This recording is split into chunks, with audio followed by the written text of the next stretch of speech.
नमस्कार. युधिष्ठिराने पितामह भीष्मांच्याकडं नेमका धर्म काय, कोणाचं स्तवन गावं, कोणाचं पूजन करावं हे विचारलंय आणि भीष्मांनीही त्याला तसंच उत्तर दिलंय जे आपण कालच्या प्रास्ताविकामध्ये बघितलंय. आणि इथून सुरुवात होते विष्णू सहस्त्रनामाची. आता ही 1000 नावं नेमकं आहेत तरी काय, कशी आहेत ही 1000 नावं? खरं सांगू, सहस्रनाम हा विचार केला ना तर विष्णूच्या सहस्त्रनामाचा हा संक्षेप आहे आणि हाच विस्तार आहे असं म्हणावं लागेल. कसा तो आपण बघूया. पहिल्या भागामध्ये आपल्याला 4 पहिल्या श्लोकांचा विचार करायचा आहे, पहिल्या 4 स्तोत्रांचा विचार करायचा आहे. आणि या 4 स्तोत्रांच्या मध्ये जी नावं येतात ती येतात 36. म्हणजे तशाच प्रमाणे जावं लागेल. एक श्लोक असा अर्धवट तोडून आपल्याला जमणार नाही. विश्वं विष्णुर्वषट्कारो भूत भव्य भवत् प्रभु भूतकृत भूतभृत भावो भूतात्मा भूतभावनः भूतात्मा परमात्मा च मुक्तानां परमागतिः अव्ययः पुरुषः साक्षी क्षेत्रज्ञोऽक्षर एव च योगो योगविदां नेता प्रधानः पुरुषेश्वरः नारसिंह वपुः श्रीमान् केशवः पुरुषोत्तमः सर्वशर्वश्रिवस्थाणु भूतादिनिर्धिरव्ययः सम्भवो भावनो भर्ता प्रभवः प्रभुरीश्वरः. ही 36 नावं आपण स्क्रीनवर बघूया, कारण ही 36 नावं उच्चारता जो वेळ जाईल ना तो आपल्याला नाही घालवायचा आहे. तुम्ही स्क्रीनवर पटापट बघून घ्या आणि मग आपण एकेका नावाचा विचार करूया.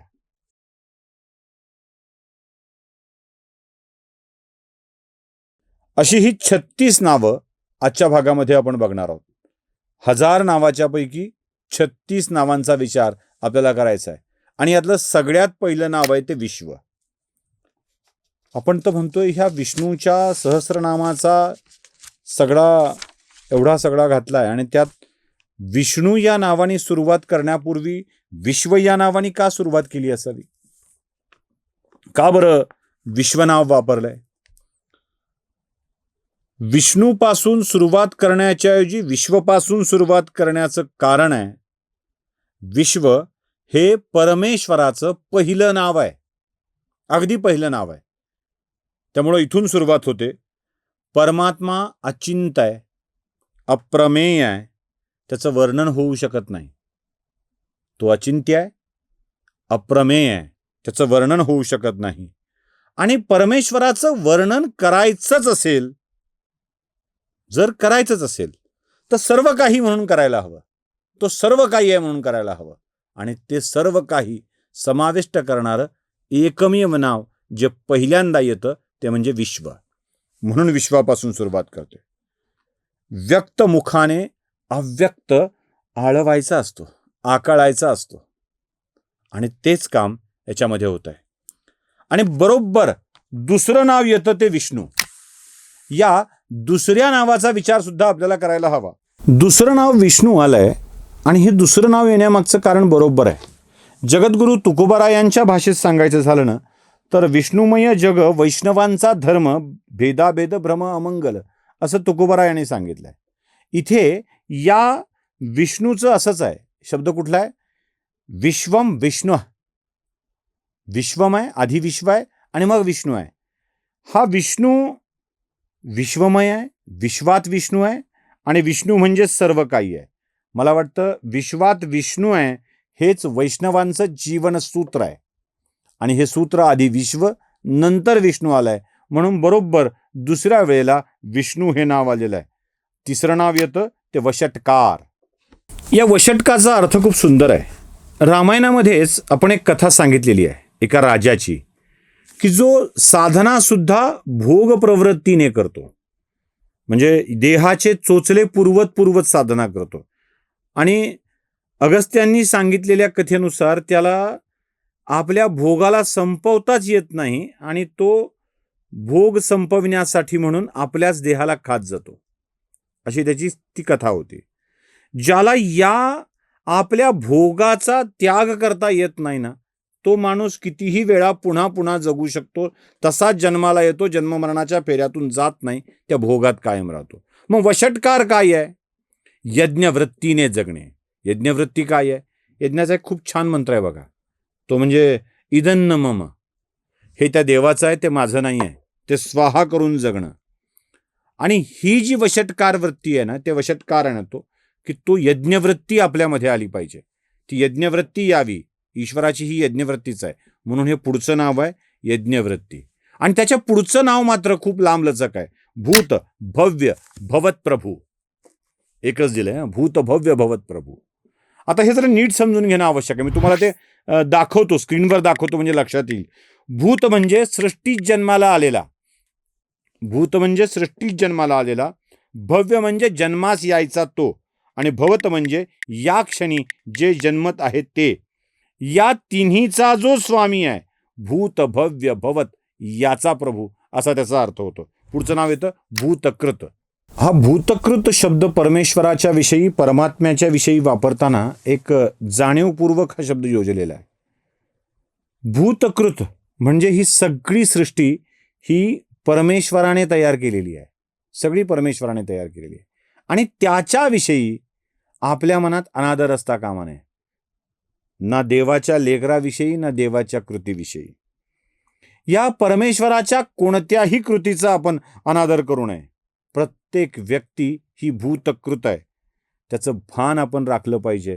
म्हणून या सहस्रनामात भूतकृत हा शब्द येतोय, ते नाव येत आहे.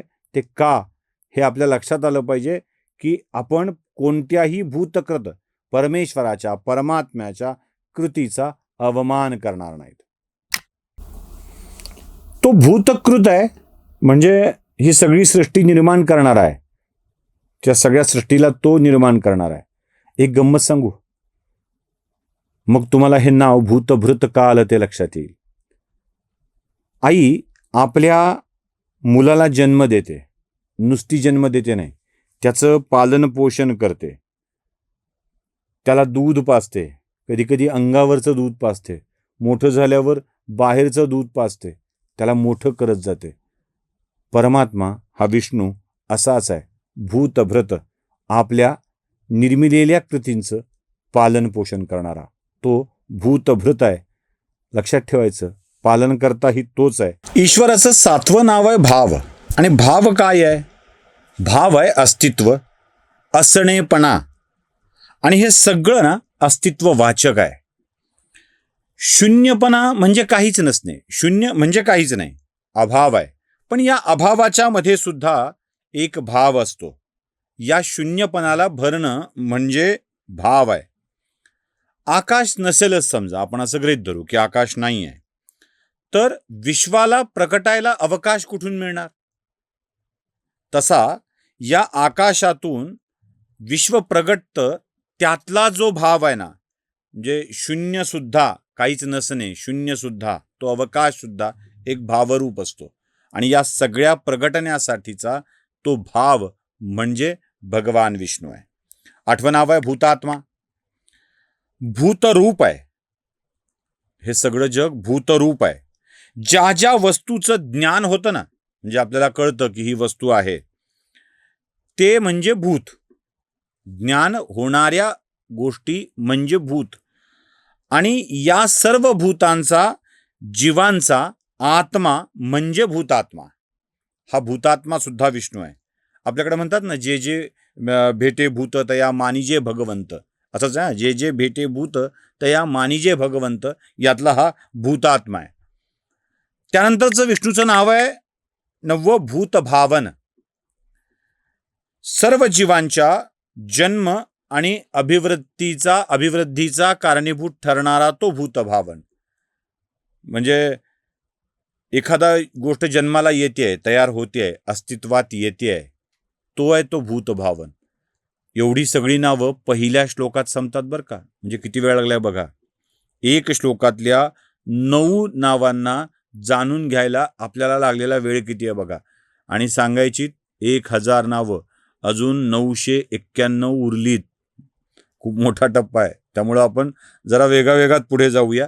म्हणजे माझं जेवढं आकलन आहे त्यानुसार वेग धारण केला पाहिजे. वेग धारण केला पाहिजे संपवायसाठी नाही, आपल्याला जेवढं कळतं तेवढं सांगावं ना, बाकी फार बोलण्याच्या भानगडीत जाऊ नये. पूतात्मा, पुढच्या श्लोकातलं पहिलं नाव आहे देवाचं पूतात्मा. ज्याचं हृदय पवित्र आहे ना, असा आत्मा म्हणजे पूतात्मा. जो ज्ञानरूप आहे. ज्ञान बघा आता, तो ज्ञानरूप आहे, तो पूतात्मा. ज्ञान परम पवित्र आहे. आत्मा परमात्मा परम पवित्र आहे. ज्ञान परम पवित्र आहे, तो ज्ञानरूप आहे. ज्ञान परम पवित्र आहे आणि परमात्मा परम पवित्र आहे, म्हणून तो पूतात्मा आहे. हे पूतात्मा नाव त्याचं 10वं आहे. 11वं नाव आहे जे आपण सगळेच ओळखतो ते म्हणजे परमात्मा. परम असा आत्मा, त्याचा विग्रह साधा सरळ सोपा आहे. जो पूतात्मा आहे ना, तोच परमात्मा आहे. स्वतत्व काय आहे? देह आहे. आणि परतत्व आत्मा आहे.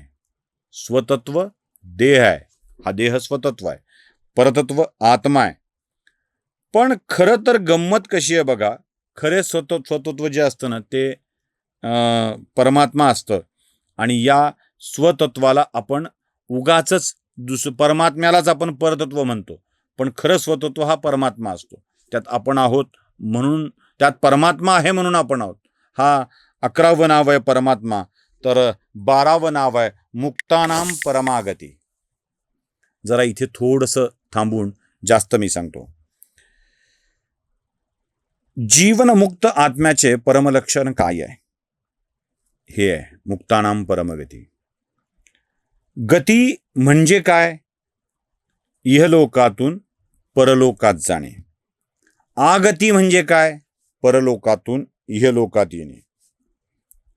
वासना घेऊन इहलोकाच्या आणि परलोकाच्या उलटवाऱ्या चालू असतात. जाणं येणं चालू असतं, शटल सर्व्हिस चालू असते. म्हणजे उगाच मनातल्या भावना घ्यायच्या, परत जायचं, परत यायचं, संपतच नाही. जन्ममरणाचा फेरा संपत नाही. काय आपल्याला मुक्ती असा क्षण कुठे मिळत नाही. पण जेव्हा हा ईश्वर आपल्याला भेटतो ना, तेव्हा हा खेळ होत नाही. तो मुक्ती देतो, परमगतीला प्राप्त करतो आणि म्हणून त्याचं नाव आहे पुढचं मुक्तानाम परमगती. हे 12वं नाव आहे. 13वं नाव आहे अव्यय. अव्यय म्हणजे ज्याला व्ययच नाही, अविकारी आहे, कसलाही व्यय होत नाही, संपत नाही. आपण जे जे पाहत असतो ना, जे दिसतं, आता वेळ जातोय, मी एक एक नाव घेतोय, वेळ जातोय, व्यय होतोय वेळेचा. आयुष्याचा व्यय होतोय. एखादी गोष्ट खातो, पितो, उपभोगतो, व्यय होतोय. पण परमात्मा कसा आहे? ज्याचा कधीच व्यय होत नाही, म्हणून तो अन्वय. 14वं नाव आहे पुरुष. पुरुष म्हणजे काय? पुरुष म्हणजे आत्मा. पुरुष सूक्ताच्या मध्ये तो परमात्मा म्हणून वर्णविलेला आहे. हा परमात्मा सहस्रशीर्ष आहे. व्याकरणातील तो उत्तम पुरुष आहे, तर वेदांतातील पुरुषोत्तम आहे. तो उत्तम पुरुष आणि पुरुषोत्तम आहे. आपल्याकडे बघा, मी, तू आणि तो व्याकरणामध्ये असतं ना. मी प्रथम पुरुषी, याला आपण उत्तम पुरुषी म्हणूया. तो द्वितीय पुरुषी, त्याला आपण मध्यम पुरुषी म्हणूया. आणि ते तृतीय पुरुषी. यातला मी जो प्रथम पुरुषी आपण म्हणतो ना, तो असतो परमात्मा आपल्यात आलेला आणि तो पुरुष. त्याच्या पुढे आहे साक्षी. साक्षी नाव फार लक्षात ठेवा. म्हणजे आपल्याला असं वाटू शकतं की साक्षी म्हणजे स्त्रीचं नाव आहे, ते भगवान विष्णूचं नाव आहे. काय आहे हे साक्षी असणं? एखाद्या केसमध्ये एखादा माणूस साक्षीदार असतो, साक्षी असतो. तो करतो का काही? एखादा अपराध होताना तो बघतो आणि कोर्टासमोर साक्ष देतो, मी हे बघितलंय. तसा ईश्वर या सगळ्याचा साक्षी आहे. शिक्षा मिळणं न मिळणं त्या साक्षीदारावर आहे. म्हणजे साधं सोपं गणित आहे. आपल्या कोणत्याही पदार्थाचे 2 वर्ग आहेत, एक दृष्ट आणि एक दृश्य. जे दृश्य वर्गात येतात ते विषय पाहणारे असतात आणि दृष्टा म्हणजे विषय असतात. दृश्य वर्गात जे येतात ते विषय असतात आणि त्याला पाहणारे असतात ते दृष्टा. पण हा साक्ष ठेवणारा पाहतो आणि त्या पाहण्यामुळं फळ मिळतं आपल्याला. योग्य अयोग्य पाहणाऱ्यामुळं फळ मिळतं. हे योग्य आहे की अयोग्य आहे सांगतो, पाप आहे की पुण्य आहे सांगतो, तो साक्षी. इथे 15वं नाव साक्षी आहे. 16वं नाव आहे क्षेत्रज्ञ. हे क्षेत्रज्ञ म्हणजे पुरुष, साक्षी आणि क्षेत्रज्ञ हे तीनही शब्द समानार्थी आहेत. आणि गंमत अशी आहे की आत्ता जो आपण पहिला श्लोक बघितला तो पहिला श्लोक ईश्वराच्या सगुणाचं वर्णन करणार आहे आणि दुसरा श्लोक हा निर्गुणाचं निरूपण करणार आहे. म्हणजे पहिल्यात आपण सगळे बघितले सगुण रूपातले बघितले आणि नंतर अव्यय, पुरुष, साक्षी, क्षेत्रज्ञ हे निर्गुणाचं निरूपण करणार आहेत. इथे आपला पहिला श्लोक संपतो आणि पुढच्या श्लोकाला सुरुवात करतो. त्यातलं 17वं नाव आहे अक्षर. अक्षर म्हणजे काय? लिहिलेलं ते का? नाही. 100 बका एक लिखा आपल्याकडचं म्हण आहे. 100 वेळा बोललेलं आणि 1 वेळेला लिहिलेलं का सारखं असतं. लिहिलेली गोष्ट मिटत नाही. अक्षर आहे, न क्षरणार आहे. ते कधी मिटलं जात नाही, नाश होत नाही. साधं गणित आहे. एखाद्या दिव्याला आपण तेल टाकलं आणि वात लावली. वात तेवत राहते तोपर्यंत जोपर्यंत त्याचा तेल संपत नाही, तेलाचा पुरवठा संपत नाही. तेल संपलं की वात विझली. पण हा अक्षर आपली वात कधीच संपू देत नाही. तो सतत तेवती ठेवत राहतो. पुढचं नाव आहे योग. योग विदाम असं त्याला म्हणतात. हा योग्याचा मार्गदर्शक आहे. योग्यांचं नेतृत्व करणार आहे. योग हा शब्द युज धातूपासून येतो. युज म्हणजे जोडणारा, तो जो जोडतो तो योगी. आणि या योग्यांचा मार्गदर्शक असलेला भगवान विष्णू. पुढे नेता आहे. नेता म्हटलं की आपल्याला वाटतं एकच की सगळे सारखे असतात पॉलिटिकल नेते. तसं नाही आहे. म्हणजे योग्यांचा मार्गदर्शक आणि नेतृत्व करणारा तो योगी आहे, तो योग आहे, तो नेता आहे. त्याच्या पुढचं नाव आहे प्रधान पुरुषेश्वर. प्रकृती आणि चेतना या दोन्हींचा जो ईश्वर आहे तो प्रधान पुरुषेश्वर. यामध्ये गंमत अशी आहे की काही श्लोकांमध्ये योग, सांख्य आणि काही विषयात 24 नावांपैकी संध्येतल्या 24 नावांपैकीची काही नावं तुम्हाला येऊन जातात. त्याच्या पुढचं नाव आहे देवाचं नरसिंह वपू. नारसिंह वपू. नारसिंह वपूचा थोडासा विस्तार करून सांगतो. जरा सांगितलं पाहिजे यासाठी. हे नरसिंह रूप जे आहे ना ते तिसरं रूप आहे. बघा, आपण नेहमी उत्क्रांतवादाचा सिद्धांत सांगतो. इथे विज्ञान खूप छान आहे. देवाचा पहिला अवतार कोणता? दशावतारापैकीचा मत्स्य. पूर्णतः जलचर अवतार, मत्स्य अवतार. मत्स्य अवतारात माशी अंडी टाकतात, जगतात. हा पहिला अवतार आहे. थोडीशी उत्क्रांती झाली आहे पुढच्या अवतारात. दुसरा अवतार कोणता आहे? वराह. इथे जलचर आणि भूचर असे दोन्ही प्रकार या वराह अवतारात दिसतात. तिसरा अवतार कोणता आहे? आता 2 प्राण्यांच्या मधून ईश्वर सिंह आणि नर यांचं रूप घेऊन येतोय, नरसिंह. आणि पुढचे अवतार पूर्णतः मनुष्य रूपात आहेत. 4था, 5वा, 6वा, 7वा, 8वा, 9वा हे पूर्ण मनुष्य रूपातले अवतार आहेत. हा उत्क्रांतवाद आहे. नारसिंह वपू हे त्याचं पुढचं नाव आहे. त्याच्या पुढचं नाव आहे श्रीमान. लक्ष्मीयुक्त, हृदयावर लक्ष्मीला धारण करणारा. म्हणजे जो लक्ष्मीयुक्त आहे आणि हृदयावर लक्ष्मीला धारण करतो. त्याच्या पुढचं नाव आहे केशव. केशव म्हणजे सुंदर केश धारण करणारा, केशी नावाच्या दैत्याचा वध करणारा. पुढचं नाव आहे पुरुषोत्तम. उत्तम असा पुरुष. हे पुरुष म्हणजे काय आहे? तर पुरुष म्हणजे चेतन आहे, जडत्व नाही आहे. ज्यात जडत्व असतं तो पुरुष असत नाही. त्या पुरुषातलीही उत्तमता, म्हणजे माऊलींच्या भाषेत सांगायचं झालं तर या उपाधी माझी गुप्त, चैतन्य असे सर्वगत, ते तत्वज्ञ संत स्वीकारिती. याप्रमाणे तो पुरुषोत्तम आहे. त्याच्या पुढचं नाव आहे 25वं सर्व. जो सर्वकाळी आहे आणि सर्वत्र आहे. ज्ञान, ज्ञातृ, ज्ञेय तोच आहे. म्हणजे ज्ञानही तोच आहे, देणाराही तोच आहे, समजून सांगणाराही तोच आहे. तो सर्व आहे. त्याच्या पुढचं नाव आहे शर्व. आता पुढची 3 नावं तुम्हाला मी एकदाच सांगतोय. एक शर्व, शिव आणि स्थाणू. आता या भगवान विष्णूच्या नामामध्ये म्हणजे हरिपाठ चाललाय असं गृहीत धरू आपण, तर हा हरपाठ येतो. इथे महादेवाची नावं येतात म्हणून हरिपाठातला हरपाठ आहे असं मला वाटतं. 26वं नाव आहे शर्व, शिव आणि स्थाणू. शर्व म्हणजे काय? प्रलयकाळी रुद्ररूपाने सर्वांना संघटित करणारा, सर्वांचा संहार करणारा, रुद्ररूपाने संहार करणारा. शिव म्हणजे काय? अगदी सोपं आहे, काही सांगायची गरज नाही. पूर्णपणे शुद्ध, पूर्णपणे मंगल असा शिव. आणि स्थाणू अचल, ठाम, स्थिर असा हा हरिपाठातला हा हरपाठ आहे. पुढचं नाव आहे भूतादी, भूतांचा उगम.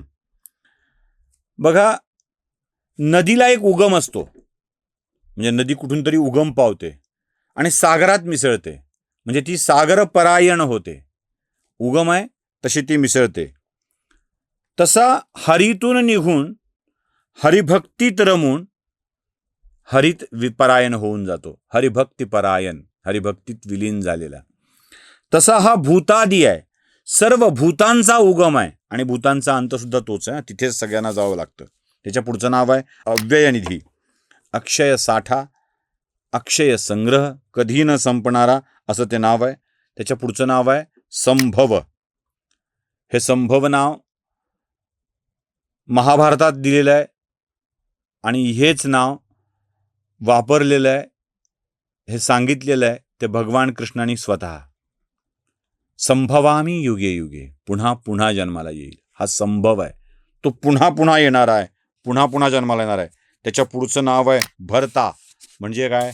आता भरता म्हणलं की भरतार असं वाटू शकतं. भरतार म्हणजे नवरा. आता भरतार म्हणजे नवरा. नवरा तर कसला नवरा?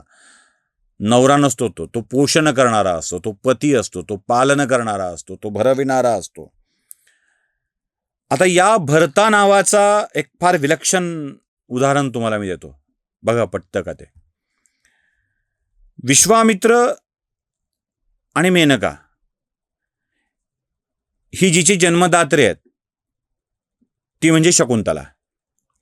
या शकुंतलेला जन्म विश्वामित्र आणि मेनका देतात. तिचं पालन पोषण पक्षी करतात, तिचा सांभाळ कण्वमुनी करतात. विवाह दुष्यंताशी होतो.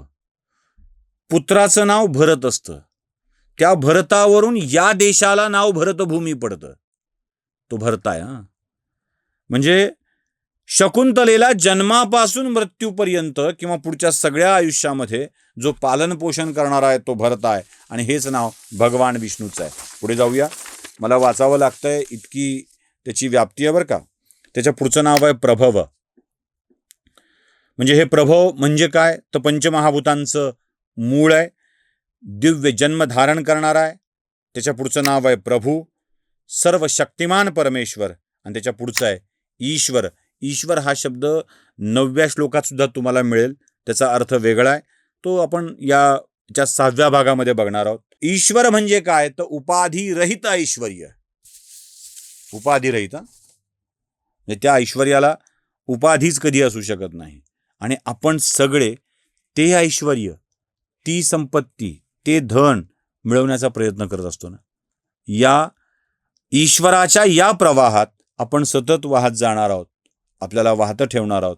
म्हणूनच या सहस्रनामाच्या माझ्या उच्चारात सहस्त्र आणि सहस्त्र असा गडबड येते. खरं सांगू, डिव्हाइन चॅनलवर बोलायला सुरुवात केलं, जे कळलं ते मांडायसाठी मी येतोय. खरं तर व्याकरणदृष्ट्या अचूक किंवा उच्चारणातल्या सगळ्या दोषांना दूर करून ते मांडता येणं माझ्यासाठी अशक्य आहे. दोष आहेत, दोषासहित मांडतोय. फक्त मूळ रूप यावं, जे मला माझ्या पूर्वसुरींच्याकडून कळालंय, वाचण्यातून कळालंय, ते आपल्यासमोर मांडावं, यासाठीचा हा प्रयत्न आहे. त्यामुळे उच्चारणातील दोषाला क्षमा कराल ही अपेक्षा. धन्यवाद.